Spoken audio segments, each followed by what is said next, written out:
За баярлалаа. Тэгэхээр та бүхэнд бас өндөр мэндийг хүргэе. Тэгээд Монгол Улсын хөгжлийн банкны үйл ажиллагаа за энэ зээл олголтын үр дүн эргэн төлөлтийн байдалд бас Монгол Улсын одоо үндэсний аудитаас хийсэн тайлангийн төслийг бол ерөнхийдөө бас уншиж танилцлаа. За энэ дээр би зүгээр нэгдүгээрт энэ Монгол Улсын их хурл танд нь толилуулах нь гэж байгаад бол бас манай аудиторууд тодорхой зөвлөмжийг гаргасныг бол бас сайшааж хүлээж авч байна. Монгол Улсын хөгжлийн банкны зээл олгох үйл ажиллагааг Монгол Улсын хөгжлийн бодлого төлөвлөлтийн баримтчгүйтэй уялдуулах эрхцэн зохицуултыг бол тодорхой болгох гэдэг бол саналыг бол бас зөвлөмжийг бол өгсөн байна. За би энэ дээр бол зарчмын хувьд 100% бол санал нэгтэй байна. Монгол төрийн бодлого, Монгол Улсын урт хугацааны хөгжлийн бодлогод бол бүхий л шатанд бас нэг хэрэгждэггүй, төлөвлөсөн маш олон одоо бодлогын баримт бичгүүд улсын их хурлаар батлагддаг.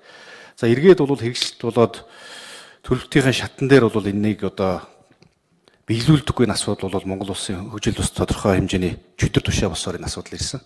За тэгэхээр би бас энэ тодорхой гишүүдтэй хамтарч Монгол төрийн бодлогын залгамж чанарыг хадгалах тухай энэ хуулийн төслийг бол ингээ босруулаад явж байгаа. За та бүхнээс тавьсан энэ эрх зүйн орчны зохицуултыг бий болгох энэ саналтай бол зарчмын үед одоо бид бүхний босруулж байгаа хуулийн төсөл бол явцсан бол нийцэж байгаа. Тэгэхээр цаашдаа ер нь Монгол төрд энэ Монгол төрийн бодлогын залгамж чанарыг хадгалах, төрийн одоо бүхий шатанд одоо төрийн албан агч нар биелүүлдэг болох урт хугацааны бодлогын төлөвлөлтөд уялдуулж ажиллаа хэрэгжүүлдэг болох энэ асуудлыг бол бас оруулж өгж байгаа. За энэ хуулийн төсөл дээр бас Монгол Улсын одоо үндэсний аудитын газраас та бүхэн манаас тодорхой бид бүхэнд саналаа өгөөрэй гэж бол бас нэгдүгээрт бол хэлэх байна. За би хоёрдугаарт энийг асууж тодруулах асуудлууд байна. Энэ чанаргүй зээлийн асуудлын хүрээнд бас манай төсвийн байнгын орны гишүүд бас нэлээд асуудлаа.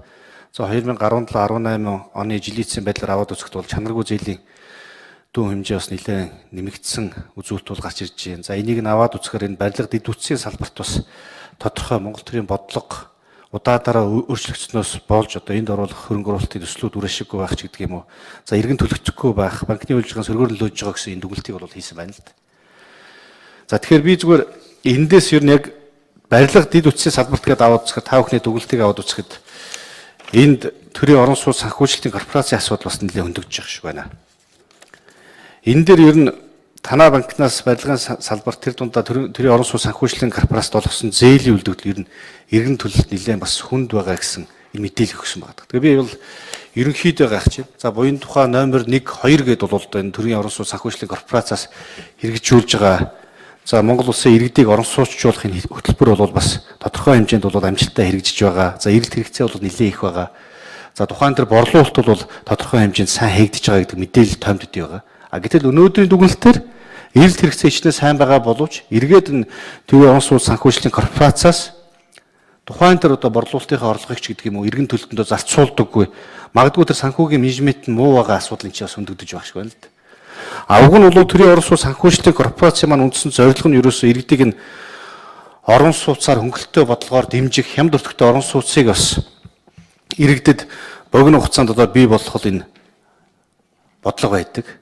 Богино хугацаанд маш олон иргэдийг хамруулж байвал зээлийн эргэн төлөлт нь сайн байвал эргээд уг нь бол бас их олон хүндлэх буянтай ийм л төсөл хөтөлбөр байгаад байгаа.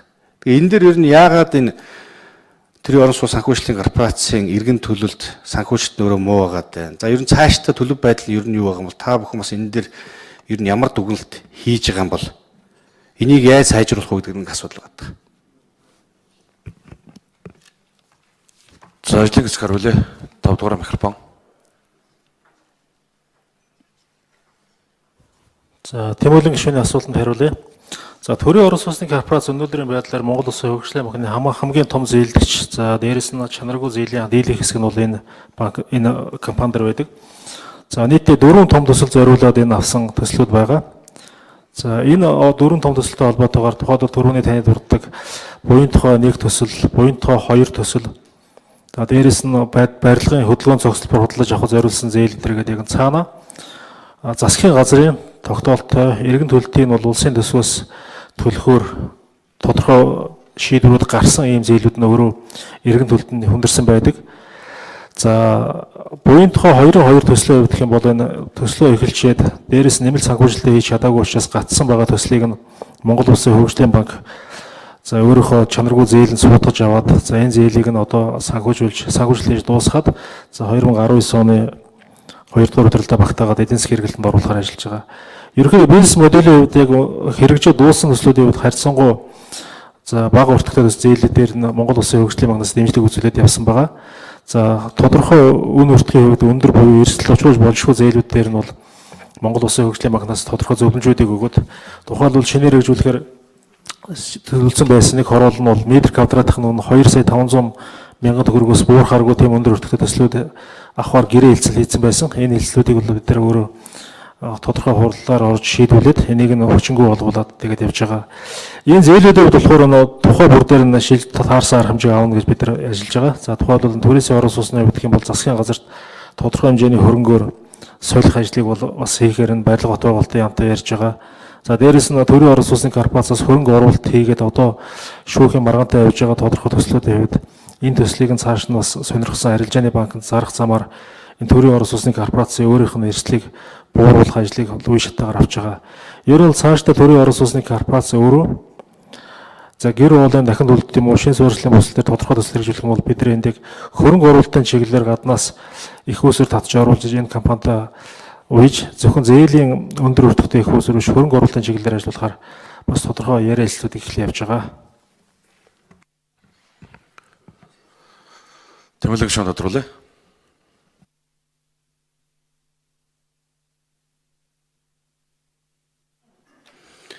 За Батбаяр Цэцгэлд бас баярлалаа. Би зүгээр бас нэг зүйлийг тодруулж асуух нь ер нь Монгол Улсын засгийн газрын зүгээс нь олон улсын валютын сантай хамтраад нэг өргөдөгсөн санхүүжилтийн хөтөлбөрийг бол бас сүүлийн жилүүд бас хэрэгжүүлж байгаа. За өнгөрсөн жил энэ дээр бас манай төсвийн байнгын өрөөнд яригдсан асуудал бол өргөдөгсөн санхүүжилтийн хөтөлбөрийн хэрэгжлэлт бол бас нэлээд хангалттай байгаа. За магадгүй зарим байгууллагууд дээр тодорхой бас хязгаарлалт тавигдаж байгаа гэдэг асуудлууд бол бас өндөгдөж яригдж байсан. За би зүгээр хөгжлийн банктай уялдуулаад ер нь хөгжлийн банкн дээр ямар нэг хязгаарлалт тавигдж байгаа ч гэдэг юм уу тийм асуудал байгаа юу? Энийг бас та бүхэн мэдээл байгаа юу? За үндэсний аудит бас энэ дээр тодорхой мэдээлэл байгаа болов. Ер нь бол өртөгсөн санхүүжилтийн хөтөлбөр цаашид амжилттай хэрэгжих болов шаардлага бол байгаа тань. Монгол Улсын засгийн газрыг одоо хэрэгжүүлэх төсвийн алдагдлыг одоо мөрийн хөтөлбөрийг хэрэгжүүлэх төсвийн алдагдлыг нөх хүрээнд бол бас энэ хөтөлбөрийг амжилттай хэрэгжүүлэх бол бас тийм шаардлага бол бас бидэрт байгаа. Та бүхэнд үүсэж байгаа хүндрэл юм уу бэрхшээл асуудлууд байна уугүй юу? За хэн хариулах вэ? Ажлын хэсэг 5 дугаар микрофон.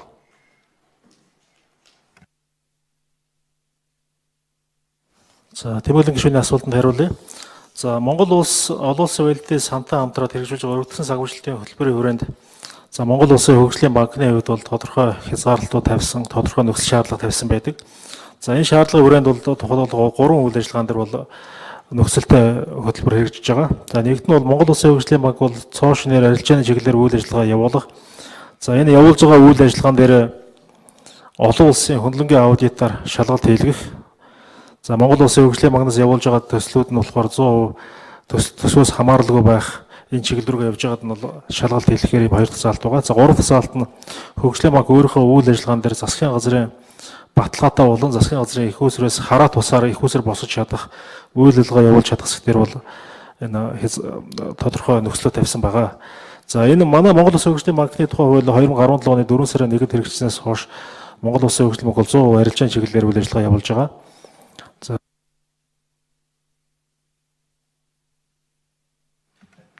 За нэмээд хариулж гоо. Ажлын хэсгийн 5 дугаар микрофон. Энэ үйл ажиллагаанд бид нар олон улсын PwC компаниар аудит хийлгээд манай хийлгэсэн аудитын үр дүн олон улсын валютын сан болон дэлхийн банк хүлээж аваад за энэ бол хуучин төсвийн нэг бүрэлдэхүүн хэсэг болоод яваад байсан. Эндээсээ бол салангад цэвэр арилжааны чиглэлээр үйл ажиллагаа явуулж байна гэдэг дээр бол төгөлтэй гаргачихсан байгаа. За гуравт нь бол энэ Монгол Улсын хөгжлийн банк бол 2016 оны оноос хойш за 17-18 онд 100% засгийн газрын баталгаагүй их усрыг өөрснөө бие дагаа босгож байгаа. Өөрөөр хэлбэл валютын сангийн тавьсан тэр 3 хязгаар шалгуурыг бол бүрэн хангаж ажилласан. За зээлийн хязгаар дээр бол тодорхой хязгаарлалтууд бий. Тухайлбал 2019 он гэхэд Монгол Улсын хөгжлийн банкны зээлийн хязгаар оны эхнээс 173 тэрбум төгрөөр нэмэгдүүлэхгүй. За энэ хязгаар бол 18 онд бол 250% эрх мэтлэн тодорхой хязгаар байгаа. Энэ хязгаарыг бол бид нар бүрэн хангаж ажиллаж байгаа.